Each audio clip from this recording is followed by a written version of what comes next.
The subject is transfusion reactions, and as an emergency, it means we need to evaluate and manage together and in parallel. Describe the very first steps in approaching a patient with transfusion reaction. We discontinue the transfusion. We follow the ABCDE of the stabilization of vitals with the focus on IV fluids and assessment of urine output. And then we consider some factors for definitive diagnosis. What are the decision point questions to categorize transfusion reactions? Presence or absence of fever, presence or absence of hemolysis, timing, and finally, presence or absence of skin lesions.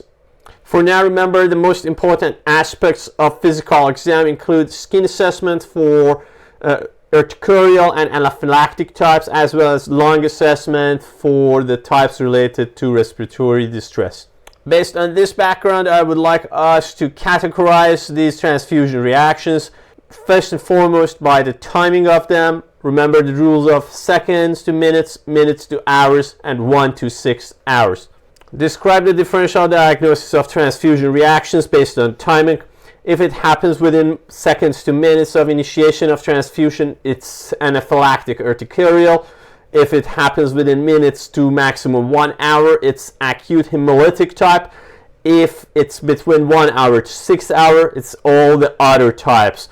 And then we have a delayed type that happens when the delayed type hemolytic transfusion reaction happens after day 2, usually till day 10 post-transfusion.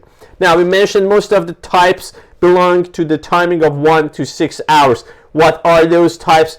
They include febrile non-hemolytic, TRALI, and TTBI. Now, regarding the urticarial transfusion reaction, please remember that it can happen within the minutes to 1 hour, or it can happen between 1 hour to 6 hours like the common ones. What's the most important not to miss issue in a transfusion reaction that happens within minutes to less than 1 hour? Even if you have urticaria, you still need to rule out anaphylaxis. Think of anaphylaxis as presence of urticaria plus something else, including bronchospasm like wheezing, or angioedema like a stridor, or dropping blood pressure and hypotension. Please review your anaphylaxis criteria. What's the management of urticarial transfusion reaction? Antihistamines alone are all it requires after stopping the transfusion, such as diphenhydramine as the recommended treatment. Compare and contrast the mechanism associated with anaphylactic versus urticarial transfusion reaction. Both are immediate or type 1 hypersensitivity reaction, usually involving IgE against some soluble antigens in the donor blood. However, the most common cause of anaphylactic type is IgE or IgG against the IgA component of the donor blood. Based on this, what's the most important risk factor for anaphylactic transfusion reaction? That's IgA deficiency that has been not diagnosed. Important to know, how do we differentiate a patient who develops hives and itching within minutes after initiation of transfusion? How we know if we are dealing with simple urticarial reaction or we are dealing with a life-threatening condition like anaphylaxis? And I know I mentioned it again, it's worth repeating.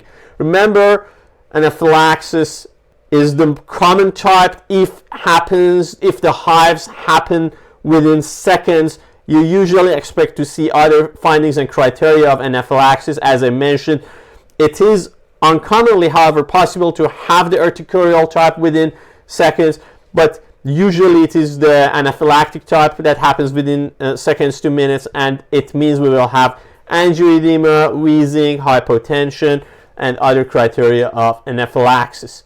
Compare and contrast the management of anaphylactic versus urticarial type. The anaphylactic type requires epinephrine, and also given the dropping blood pressure and possibility of shock, we usually need to provide IV fluids and even pressors. In other words, antihistamines could be used, but they are not the cornerstone of the treatment. Second major difference, in addition to the factors I mentioned, is If the patient is otherwise healthy in the urticarial type, we can resume the transfusion after some minutes or an hour or two, but in the anaphylactic type, we absolutely cannot resume the transfusion. Now, ever wondered why do we use a vasodilator substance like a beta-2 agonist epinephrine in the treatment of a condition with shock like anaphylaxis? The rarely discussed secret is the fact that epinephrine stimulates cyclic adenosine monophosphate, and remember that CAMP is an inhibitor of histamine release from mast cells, or its indirect antagonist. Given the fact that anaphylaxis is an IgE-mediated histamine release, this treatment addresses the core pathophysiology. Also, as a beta-2 agonist, it improves cardiac output and can, to some extent, compensate the vasodilatory effect. These, together with possibility of increased heart rate, means addressing the problem, be it hypotension or all the symptoms related to histamine release. Okay, moving to the acute hemolytic transfusion reaction, the only type that happens within minutes to less than an hour. What is the mechanism of acute hemolytic transfusion reaction? Antibodies against donor erythrocytes. Just simply think of it as ABO incompatibility due to preformed or newly formed antibodies. What type of hypersensitivity reaction is this? This is type 2 hypersensitivity reaction, which is simply also referred to as either antibody-dependent cell-mediated cytotoxicity as well as anti-receptor antibodies. These are the two major mechanisms of type 2 hypersensitivity reaction.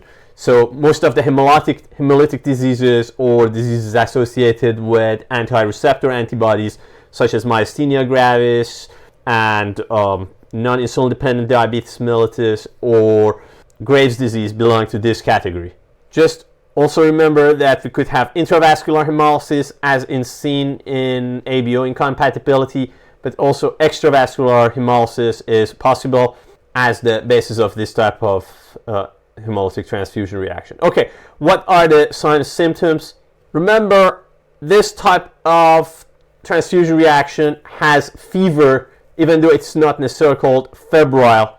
The other symptoms are those associated with hemolysis, including back and flank pain, dark urine due to hemoglobinuria, and even possibility of DIC. What's the next step in the workup if a patient comes with these symptoms? It's simply the workup of hemolysis. So we perform direct antiglobulin test, the Coombs test, as well as urine analysis for hemoglobinuria. We assess LDH and bilirubin levels, as well as haptoglobin. What additional workup is needed for the acute hemolytic type? Assessment and addressing the possible complications, including DIC assessment, as I said, with coagulation panel, as well as assessment of possible renal damage by assessment of BUN and creatinine. Always remember that hemoglobin is kind of toxic material to the renal tubule that can cause acute tubular injury.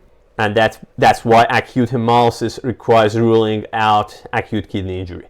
What is the management of acute hemolytic type? Aggressive IV fluid after immediate stopping the transfusion. The type fluid is crystalloid, of course. What's the best index of treatment response that needs to be monitored during the course of treatment of acute hemolytic transfusion reaction? Urine output. Remember, we need a urine output of 1 to 1.5 milliliter per kg per hour for the first 24 hours of treatment.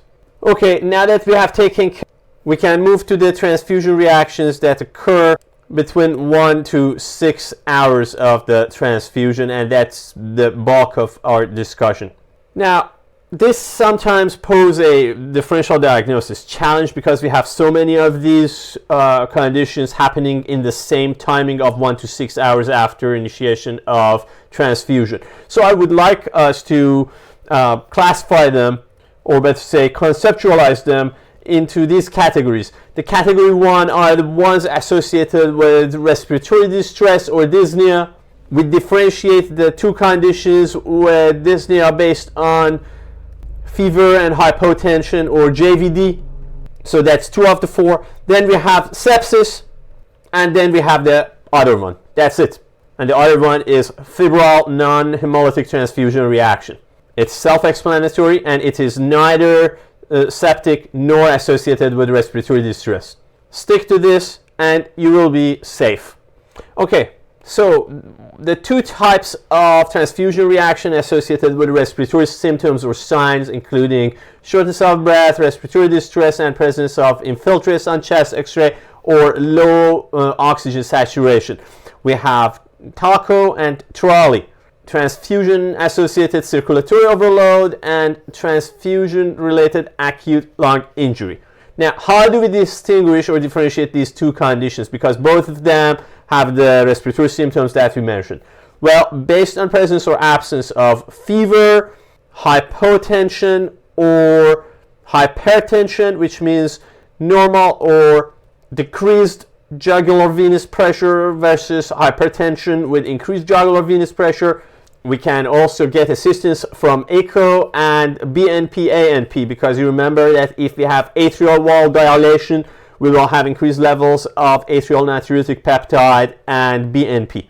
Good news is these findings are almost mirror image of one another in these 2 conditions. So what is the clinical presentation of TRALI? Simply think of it as fever and hypotension. Hypotension means normal or reduced JVP also, right? On the other side, what are the findings in TACO? Transfusion-associated circulatory overload. Well, the name circulatory overload tells you we are going to have hypertension and we are going to have jugular venous distension. And I said these 2 are mirror image of one another. So if the other had fever, this one does not have fever. What specific findings you can see in TRALI? Findings that resemble that of ARDS or non-cardiogenic pulmonary edema with pink frothy sputum, transient leukopenia, and normal echo. That's echo shows low to normal left-sided chamber pressures. However, the point is, how do we treat this condition? We treat this condition similar to ARDS because it could have also high mortality similar to ARDS. Now, we mentioned the other one, the transfusion-associated circulatory overload is associated with hypertension, JVD, but no fever. What other findings you can see in TACO?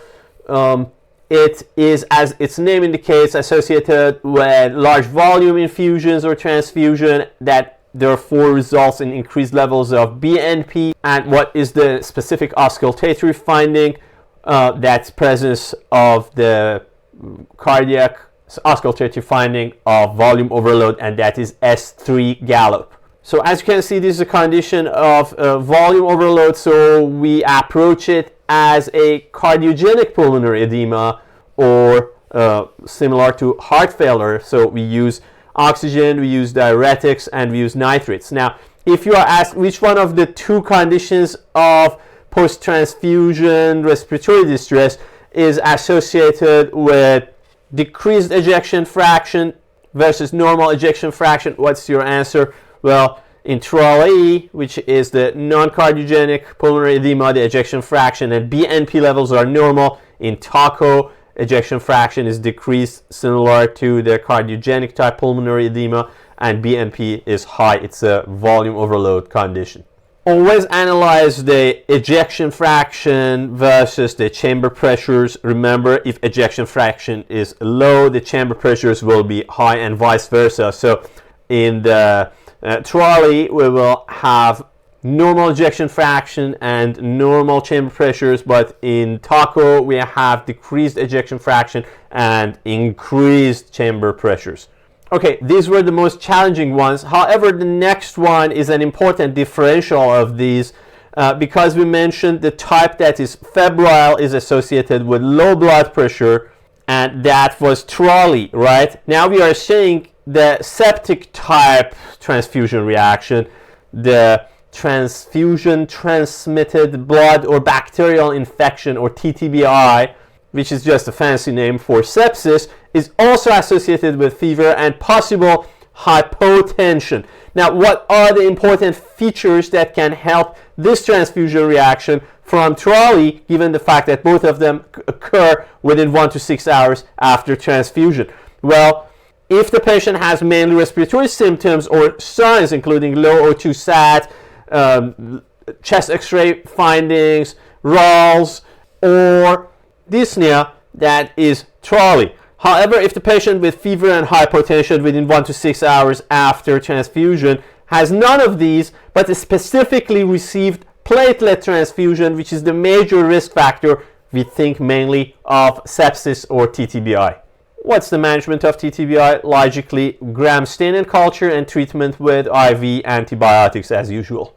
Now, if the patient does not meet any of the above categories and has just fever, but he does not necessarily have low blood pressure, does not necessarily have platelet transfusion, does not necessarily have shortness of breath, but has a kind of transfusion reaction with some symptoms like chills, flushing, rigors, and is otherwise asymptomatic. So no hypotension, no signs, symptoms of sepsis or respiratory distress or hemolytic anemia or anything else other than some fevers and rigors, flushing. What is this? This is the most common and least severe transfusion reaction, also known as febrile non-hemolytic transfusion reaction.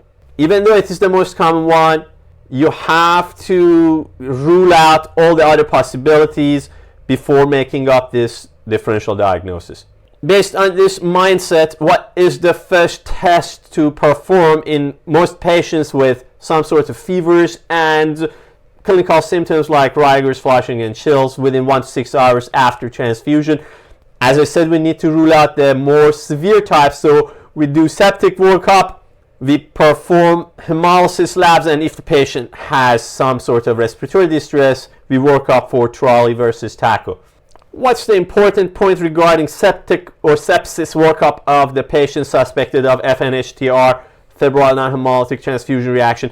We not only perform sepsis workup on the patient's blood, but also perform the gram stain and culture on the transfusate, because after all, it is transmitted by the transfused blood. Now, we have a couple important points regarding the management and prevention of this common transfusion reaction that requires our understanding of its mechanism and pathogenesis. What's the underlying mechanism?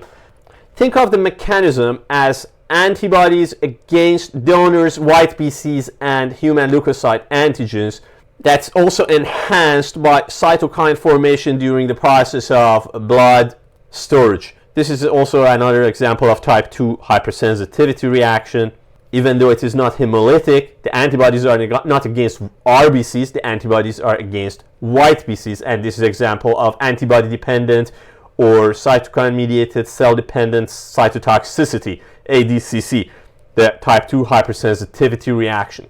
Based on this, what's the best mode of treatment? Again, we stop the transfusion, and given the mild signs or symptoms, patient may only just need some pain medicine such as acetaminophen or meperidine. Remember, reassurance is the only thing needed in addition to pain medication. However, the final important question of this episode is, how do we prevent the most common type of transfusion reaction? The febrile non-hemolytic transfusion reaction, as we know, is mediated by antibodies against white BCs, and therefore using leuko-reduced blood products, that's reduction of white BC and its antigen in donor blood, is the means of preventing this type of transfusion reaction.